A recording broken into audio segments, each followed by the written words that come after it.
Alright, peace everybody. I'm finna this is part 2 of the black woman is the enemy. And let me start it off because last video I promised that I would actually share my exegesis or my epiphany as far as what led me to discover the truth about the black woman. That she's an agent. She's an agent, a double agent of the Caucasian conspiracy to undermine, to empower, and to destroy the so-called black man. And that's how I realized it, right? The year was 2010. Between 2010 and 2011, I was dealing with this black chick. I used to go pick her up from work. I'm a publisher. I make books, so I make money off the books, right? I found myself spending most of my money with this chick. And every time I go broke, she disappear on me. And then once I get the money back, she's willing to go out. I'm paying for everything. I ain't never charging no gas money, nothing, picking up for work, dropping her off, everything, right? So at one point, it took its toll on my car because I forgot about changing the oil. I'm focused so much on this lady, I forgot about taking care of something basic as oil changing or doing like basic things for myself. So eventually, the engine locked up. And then the same day or the same week, I lost my place to live. So I had no car, no place to live. And I was broke. I told her, this lady left me, wouldn't answer my calls, nothing. It's almost like she was satisfied, like mission accomplished, like I was another body, right? Now, all I had left was my, way of making a living. I'm a publisher, I make books, I got a lot of merchandise, a lot of inventory, right? So I couldn't deal with this lady for a whole 1 month. She wouldn't come around, nothing. But in the same month I had to myself, I was able to see the money I was making. Like all the money I was making was astounding. The absence of this chick caused me to realize that I was actually making a lot of money. In 1 month, I was able to get an apartment. A friend of mine, he's in the Nation of Islam.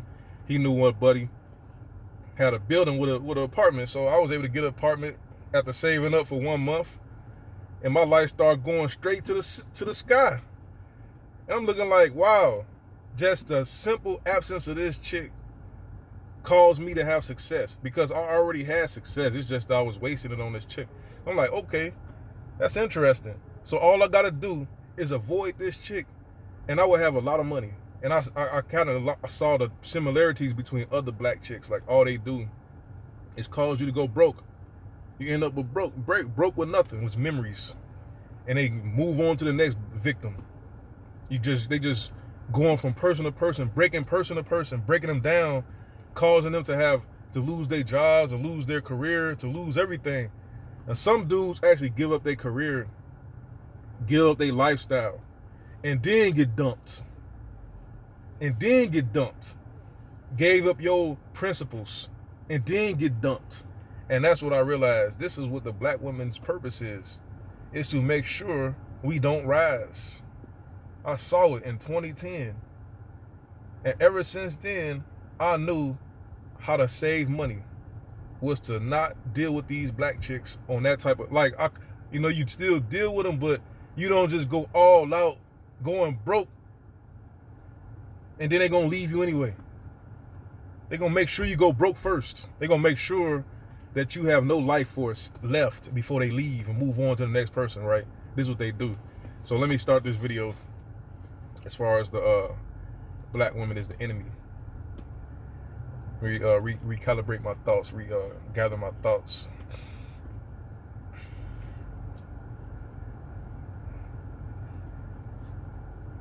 The black woman has participated in mass genocide against the black people. She's murdering the children with the abortion agenda. Usually they make sure that the child is a girl if they don't want to get the abortion. They want to know what the gender is. Usually they're just killing the babies by the million. That's one aspect of it. Another aspect of it is before the black community was in such a disarray, before the civil rights movement, the black community had a structure that was linked to our past, meaning that we had grandmothers that taught the women, grandfathers that taught the men, and then the men teach the boys, and it was like a link that to our history. You know, the Caucasian realized that in order to, because you know, we had young revolutionaries in their 20s talking about revolution, talking about overthrowing America. So they had to put an end to this. So they caused a trauma, assassinating, murdering all of our men, you know, murdering our people, frightening the black women. And then in the 1970s, the black women saw they was actually indoctrinated, because I talked about earlier how, I'm not saying women can't do this, but for the most part, women follow the philosophy set by men. That's why you always got these women in these crazy organizations like the Nuwabians, the Nation of Gods on Earth, you know, Satanism. Like, women is in all types, Buddhism.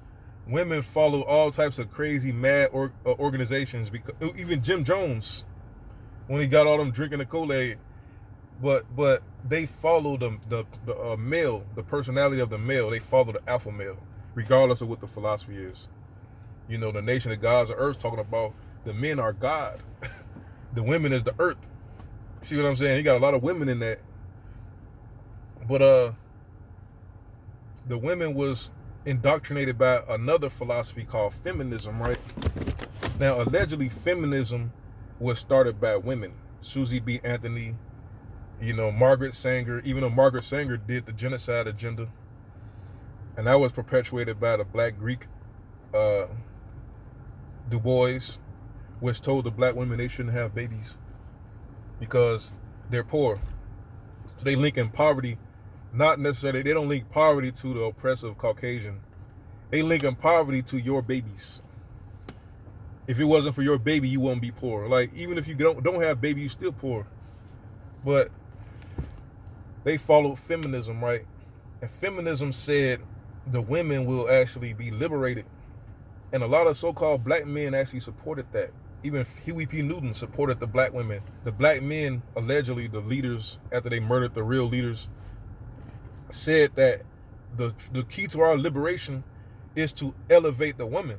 And even that's in the Nation of Islam literature, you know, elevate the woman. But the Nation of Islam said a nation can rise no higher than its women. So they say elevate the women for that reason. Not necessarily saying just make them be the leaders of the nation. But in the 1970s, they say when they focus all their attention on educating and making sure the women get ahead, they're going to somehow come back to the community and lead the black community to prosperity and you know, success. So the black women got educated. And then the black women, they was also told in the late 1960s and 1970s, they was told by the government, the Caucasian male, see the real enemy is the Caucasian male. He told the black women, because a lot of the black men was in the Vietnam War, and when they came back, a lot of them was on drugs, and then they, you know, a lot of the businesses was destroyed. And then when integration happened, this is the real reason. When integration happened, the black community abandoned black businesses that was ran by black men to go shop with the Caucasians. So a lot of the black men was out of business and in poverty and on drugs.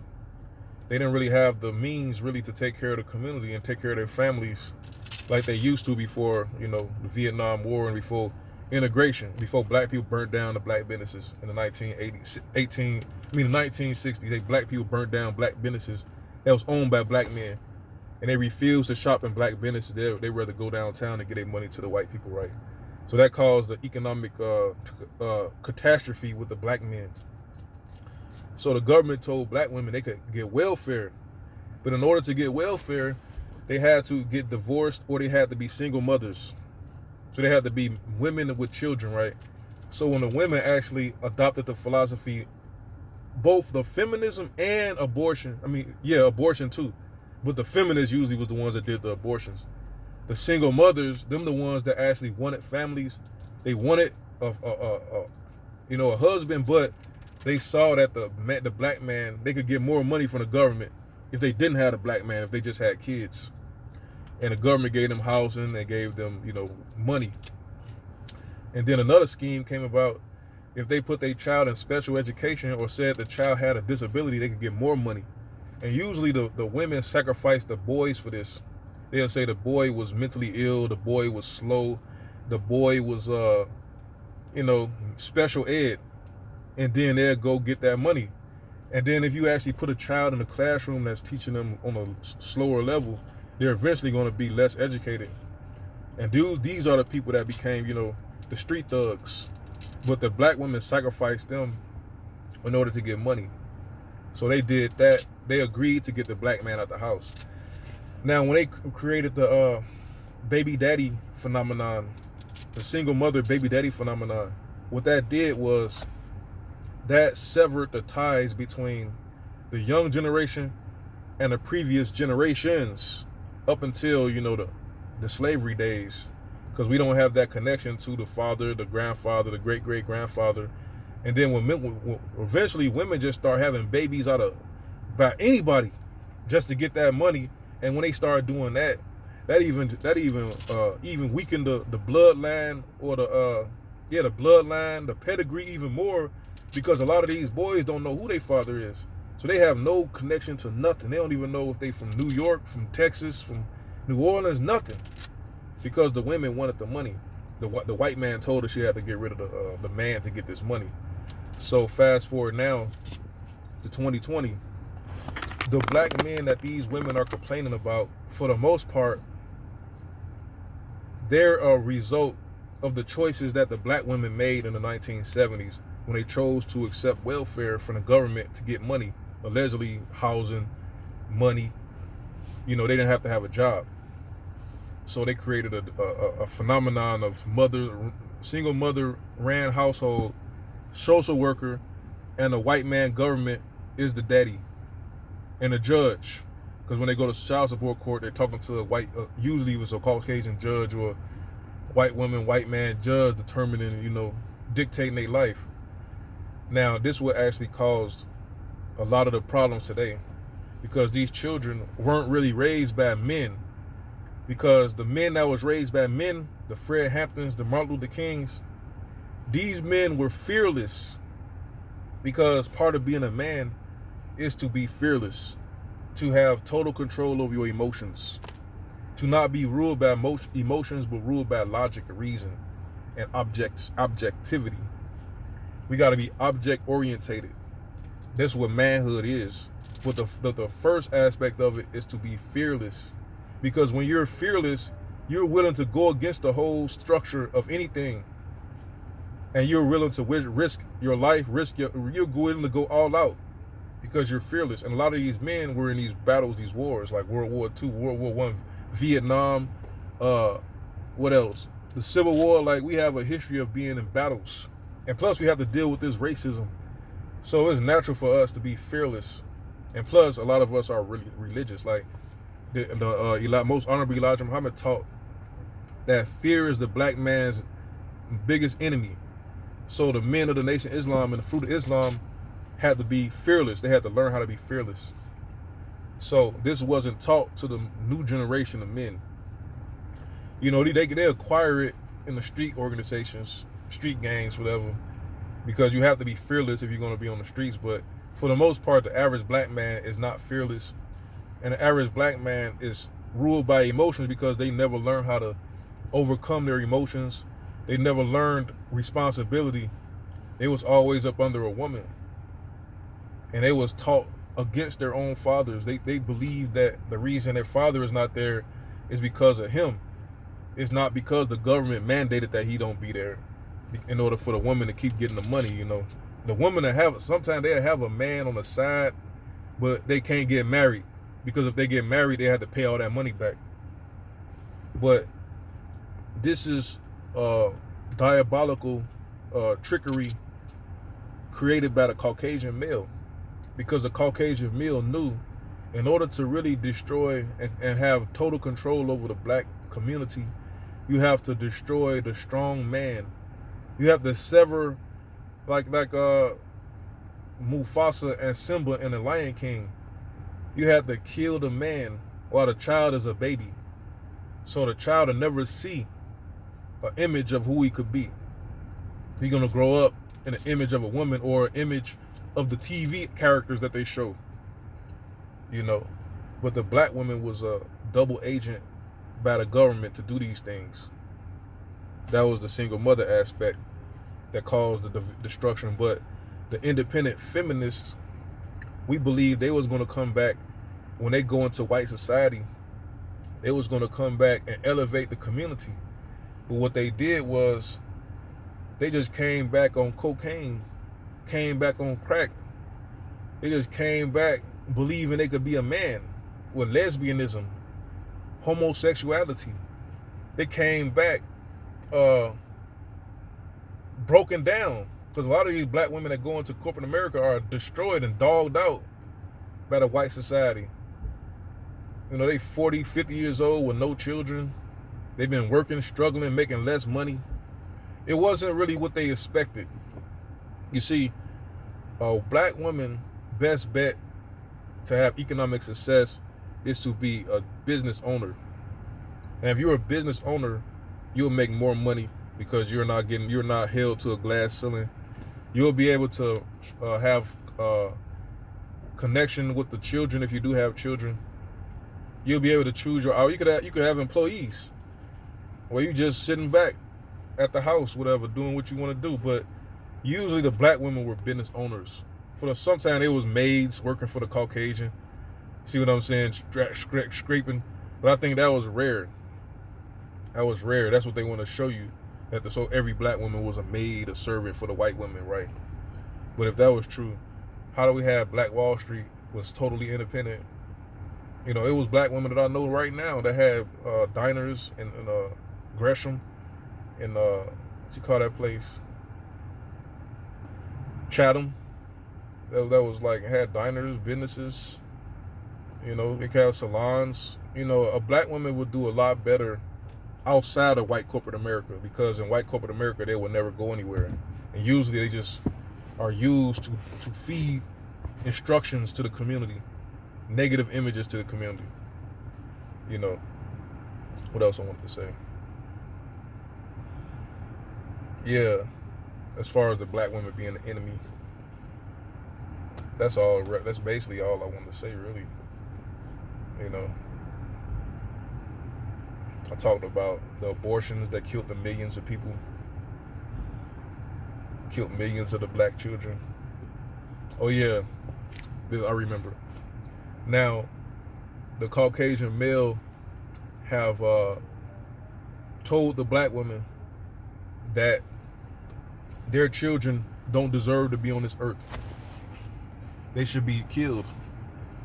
They should be aborted in order for them to have this success in corporate America, this dream, this American dream, right?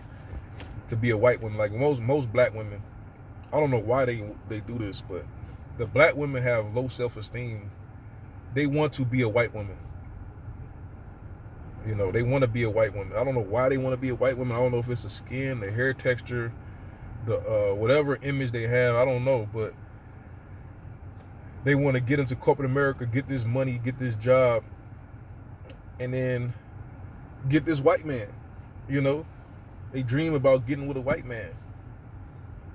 They don't really consider all of the evil that the white man has done to their people, have enslaved their people, have murdered and brutalized their people, impoverished their people, robbed their people. You know, they blame their own children. They believe that the poverty in the so-called ghetto is due to their skin color and due to the black children. If they somehow get rid of their skin color and kill the children, the poverty will go away. Now, they've been doing this for 50 years. Been killing the children and bleaching their skin and getting with white dudes, yet the poverty hasn't gone anywhere. You know, they say if they stop dealing with the so-called black man, the poverty will go. Or if they just, you know, one aspect say they're going to alleviate the poverty by getting children, by being single, that the white man get them money. You know, they get welfare, get a place to live, Section 8 housing. That's their way to get out of poverty. They actually need the children, right? The other aspect saying they're going to kill the children in order to get rid of poverty. But none of them are saying maybe they should just, in order to get rid of poverty, maybe they should just get away from the white man. Just separate totally from the white man. They don't ever associate their problems with the perpetrator of the problems. They blame the problem with their own self. It's like a person who's a victim of attack or brutality. They're going to say, oh, it was because I had a nice car. That's why that happened to me. Or I had nice clothes on. Or a woman say, she shouldn't have wore that dress. It wasn't you. It was the perpetrator that did it. You can't blame yourself for what has been done. You can't blame the so-called black man, because the average black man in America hasn't even been raised by a so-called black man. That's the white man and the Caucasian, and that's the Caucasian male government and the black woman who raised these children up, because they got the black man out the house in the 1960s.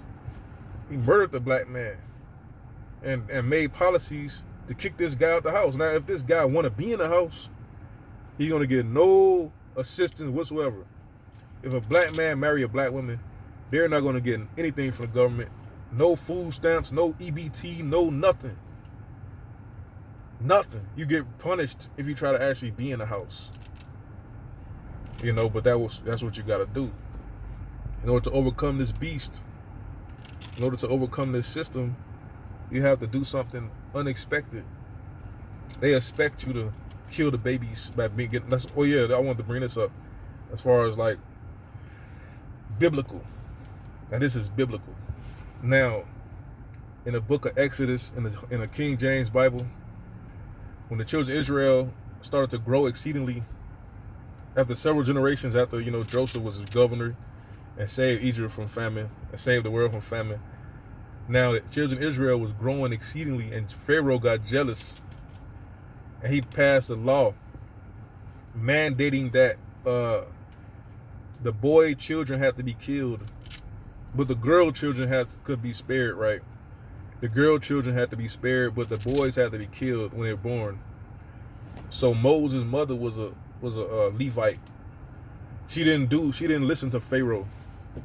She didn't listen to Pharaoh as far as killing a kid. She just put him in a carriage and put him in a river. And this same baby was found by Pharaoh's daughter. And Pharaoh's daughter knew that this was an Israelite. So she told, her people to find an Israelite woman who could feed the baby, I guess. So they went and got Moses' actual mother to actually raise him when he was a child, right? So Moses' mother, they not knowing this was Moses' mother, she actually taught Moses exactly who he is and who he was. So Moses grew up knowing he was an Israelite, knowing he was a Levite. He didn't grow up thinking he was an Egyptian.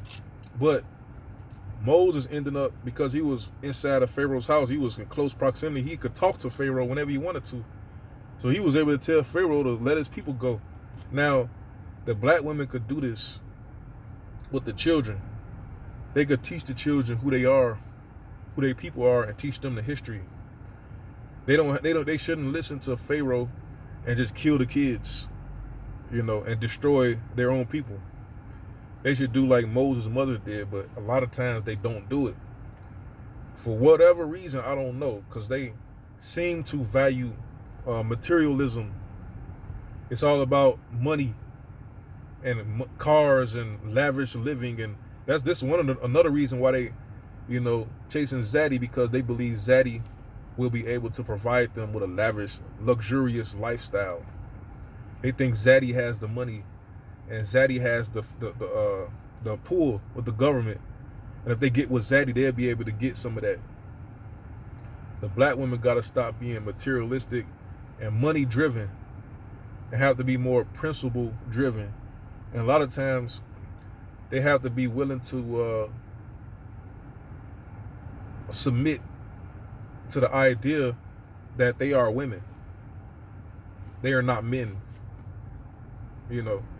They're not men. Feminism teaches them that there's no gender. You could choose your gender, and the preferred gender is to be a man. This is fallacy. This is witchcraft. Now, if the black women actually believe that they're women and they're not men, they'll realize that a man is supposed to be in that position, and they will actually find a man to fit that role, to do that responsibility. It's another book in the Bible called Judges, and one of the judges was Deborah. When all the men was broken down and demoralized, Deborah raised up Barak and the rest of the dudes to go kill the Philistines. But Deborah didn't do it. She told them to do it. They didn't raise up an army of women. They raised up and motivated an army of men to go and do the business of liberating their people out of the hands of the Philistines. But the black women, they don't want to do that. They want to just talk down as far as why is the black man this, but in reality, the modern black man is the total creation of the black woman, because the Pharaoh, the government, destroyed the black man and left the children with them.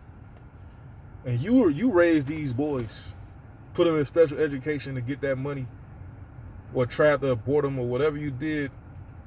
A lot of them don't even have children. They just old hags, wishing they never listened to feminism, with nothing, just old. Like Oprah Winfrey, just old. But these black women gotta realize that they've been double agents, and really, you blame the agency. The white man is the enemy. I know they hate to hear that, but it's true. The enemy of our people are the Caucasians. Now, the Caucasians as a whole, because an individual can't be the enemy. The group is the enemy. You have an enemy combatant, but you already represent a people. And that group is an enemy of another group. So the Caucasian people are the enemy. They have been committing treason by bringing in foreign nationals to overtake black communities, working with foreign governments against the black community who's allegedly their so-called countrymen. We are allegedly U.S. citizens. Yet this government is, like Joe Biden, is talking about bringing in 20 million illegal immigrants. And where do you think they're going to go? To your community, the black community. So yeah, you got to realize that this beast is the enemy. The white man is the enemy. The black woman is the agent of the white man, who have brainwashed her to do evil against her own people. And the black women got to stop doing that. They got to stop doing evil against their own people.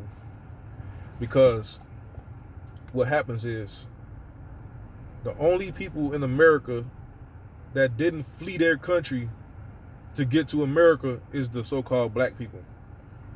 Joe Biden is an Irish person. Ireland is another continent. Kamala Harris is Jamaican and India. Barack Obama is a Caucasian and a Kenyan. You got all these people here that fled. Now, your origin, you are what you are. Whatever you did, you go. That's like, say for instance, if you fled from your country to get to this country, you're gonna flee from this country to go to another country. Like, that's what you do. You're gonna flee. Like when a Caucasian male has economic problems, the first thing he do, he jump out that window, or blow his own brains out, because this is what he is. He ran from Europe. He ran from Europe. He didn't stay in Europe and deal with the problems in Europe. He ran from Europe. Or a lot of times they were sent here as criminals. They ran. They didn't stay and fight. So the black women, when they get with these zaddies and they realize that the zaddy, the first thing they do when it's a time of problems, zaddy is going to run. Zaddy is going to go crazy. Zaddy doesn't have emotional intelligence. He's not what you think he is. The only way you're going to know who a person really is, you got to strip them of all of their advantages and see how they react. See if they rise up.